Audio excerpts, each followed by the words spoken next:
Hey guys, Midnight Chef here. We are going to make ricotta today.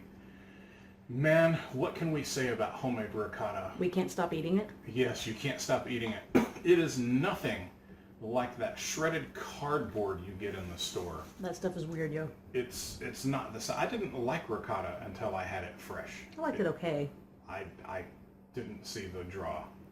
Anyway, so we're going to make ricotta, and I promise you, it is not only easy, but you will never ever go back to anything else. Ever.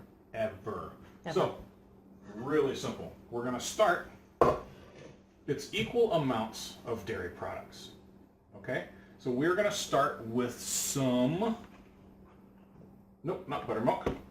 I'm going to start with some half and half. And we are using these little 1 pint things, right? So I'll open up a half and half. If I can get my thumb around the ring. There we go.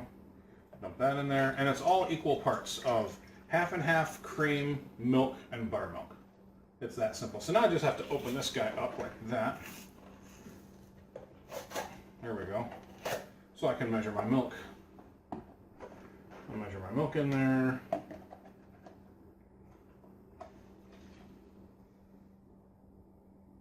And if you have a little bit more or a little bit less of something, it's not going to break anything, right? I got my cream. And this is a little bit less than I ordinarily would have. It's about that much less, so it's not that big a deal, right? More or less equal parts. So I've got my milk, my half and half, and my cream in here. I am going to bring this to a boil, and I'm going to add my buttermilk later. I'll do that. I can even put a lid on it because I want it to boil fairly quickly. Now, why are we adding the buttermilk later? Because the acidity in the buttermilk is what's going to curdle everything else. So dairy products do not get along with acid products at all. So what's going to happen is we're going to bring that stuff to a nice boil. And even boil, they don't get along with extreme heat either, right? So even boiling milk will break it eventually, right? I mean, not like the second it comes to a boil. The cream has more fat in it, so it boils a lot better. So it's not really going to curdle as fast under heat, or at all, really, as milk will. But you put this acid in there. Now this is something that's really disappointed me lately. Okay. 1% low-fat buttermilk. You can't find full-fat buttermilk anymore. It's been years since I've been able to find full-fat buttermilk. And the reason you want full-fat buttermilk, if you can find it, is because you're after the curds. Right? You want to separate the liquid from the solids. And if they've got 1% solid in here, right? So that's why you need the cream. And I like heavy whipping cream for it, right? So we're just going to bring that to a boil. And while that comes to a boil, I'm going to get a couple things set up here, and we will be right back as soon as that's done. Okay, and now our stuff is boiling over here. It is a nice rapid boil. Ordinarily, I would recommend against boiling dairy like this, but remember, we're trying to get the curds now, right? I mean Berlin. Berlin, yep. So I'm going to add my buttermilk, my 1%. Maybe we can order it. Maybe, that would be lovely. Now I'm going to put just a little bit more buttermilk in this one, just because I had a little bit less cream. Well, actually, it's just because I want an excuse to add a little bit more acidity to it. A little bit more buttermilk. There we go, just a little splash. Again, equal amounts, but it's not rocket surgery. You know, more or less equal amounts, right? I mean, it's not like it's science or anything. Like rocket surgery is? Yes. Now, you just let it come back up to a boil again, and you will notice that, I'm looking for a place to put this that's not gonna, there we go, I'll balance it right there. Make a whole show right out of this. I know, right? So now we'll just let this boil. Now if you look, you can see right in here how you got this little clear spot right here. So it's already starting to separate into curds. Can you see that? Kind of. You see it's kind of making a hole right there, different color? Yeah. There you go. So it's already starting to make the curds. So when this comes to a boil, it'll be ready.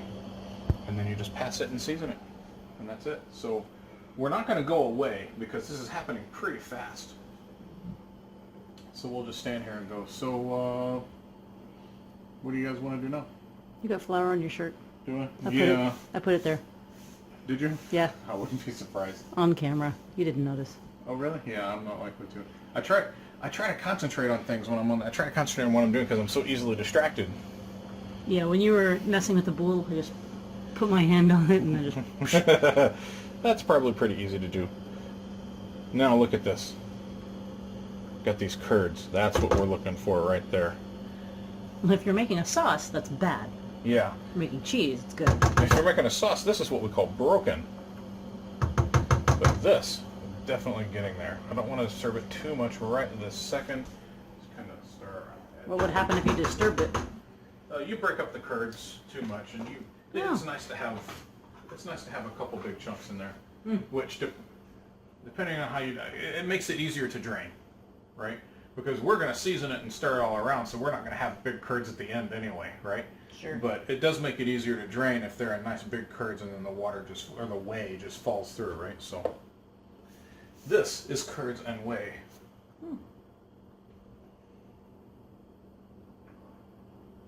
There we go. We are done. So I can see I've just got free curds just floating around in there, right? In whey. In whey. It's not gonna get any better than that. So that's what the Mexicans are always talking about. What are they, whey? I don't think they are. No? No. I mean, you speak more Spanish than I do, but... Yeah. Okay, so now, bring this guy over here. I'm gonna put that right there because I didn't say anything. So now, here's what I've got. I've got my soup bane, followed by my fine passer. Since I'm going through a towel, it could be the other passer, but I'm going to use this one. And then... I've seen recipes say use cheesecloth and stuff like that. I was just about to say you could use cheesecloth, but we don't tend to keep cheesecloth. No. So we use a rag or a towel. Clean one. We used to have these cloth dinner napkins that have just disappeared. Yeah, they get eaten or something, And because I don't throw them away. And they were perfect for this. They're not up there, I swear. I'm looking But we used it for this for years, and now they're just gone. So anyway, I'm going to use this rag here. Can make sure that none of the edges fall in. That's going to be interesting. So turn it so that you can. There we go. I'll try. I'm going to try not to splash you. I'm going to do my best. To not. There we go. I want to be as gentle as I can for your sake. But look at all that we're getting. See how we're getting a lot of that poured in there and then leaving the cheese behind. Here, pull that out some. Pull what out? Pull the thing out to the edge of the... No. The jar. Pull the jar. Pull the thing out to the edge of the counter. I'm just hitting the thing here. Oh. I'm trying not to. I'm still hitting it, but... There we go. Perfect. Now, I'm going to take my rubber over here. I'm just going to scrape out the last couple little bit of curds here, right? Because I've got Get a little closer. this right there. I don't like to waste any of this, right? This is beautiful stuff. And the smell is just exquisite. Here, smell that. Right? I love the smell. Oh, okay, now you're going to let this sit and slowly drain for, I don't know, 2 or 3 hours, I guess. Really? I usually come back and check and I know when it's done, but yeah, we'll go with a couple, 3 hours. There was some noise over there. And so I'll just take this and cover it up like that. Yep. Yeah, that's hot. Well, I'm just leave it there. And just, because I need it out of my way. And just let it do its thing for a couple hours. I'll put this right here. Be careful, that's hot. Okay. When that's done, we will come back and I'll show you how to season it, and then you can use it for lasagna and spaghetti on the top of your spaghetti and raviolis and stuff like that. Just anything you need. Eating straight. Eating straight, that's right. And yeah, we'll see you in a couple hours or so. All right, it has been a couple hours and we have our ricotta right here.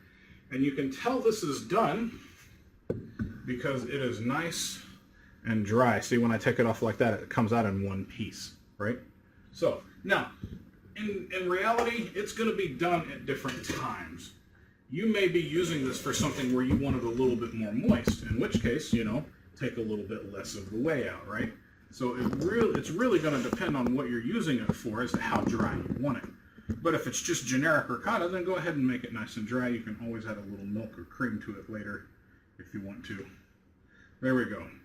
So now, the only thing left to do is to season it. So I'm going to break this up just a little, and then look how lovely that is. It's gorgeous. Lovely smell.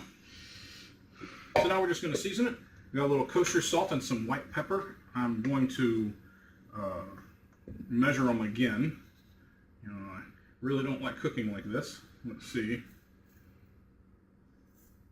I'll put about half of that, so that's about half a teaspoon so far. And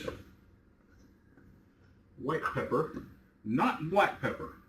And I'm going to start with about half a teaspoon of that too. Yeah, that actually feels pretty good. And a little lemon juice. The lemon juice is really important. That's really going to make this thing pop. So I'm going to cut half a lemon here. See, it's got a fairly large lemon, right? Give it a little squeezy. If you don't mind the seeds, then just squirt it straight in there. I think everyone minds the seeds. It looks like maybe a teaspoon or two. I don't maybe know. 3. Yeah, Maybe 2 or 3. Yeah, 2 or 3 teaspoons. But you see, I'm doing half of a large lemon, and it's fairly juicy, so, you know, that's good enough. Of a measurement. There we go. And we may not be done. So now, I'll mix this stuff in here. And that lemon will add a little more moisture to it too, right? Now at this point, if I decided it was really too dry, I just dip in here and just put just a touch of the whey in there and loosen it up some, right?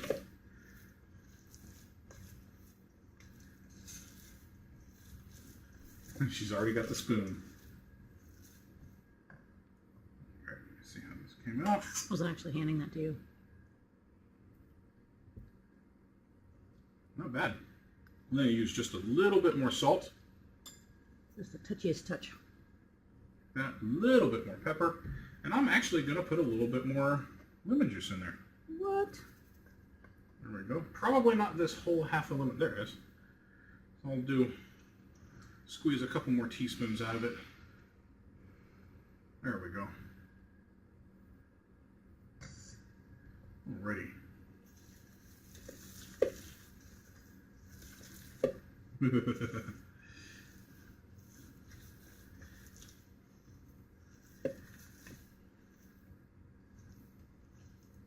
there. Nice and stirred. Perfect. I know, you weren't handing it to me. This time I was. Oh, that will definitely do it.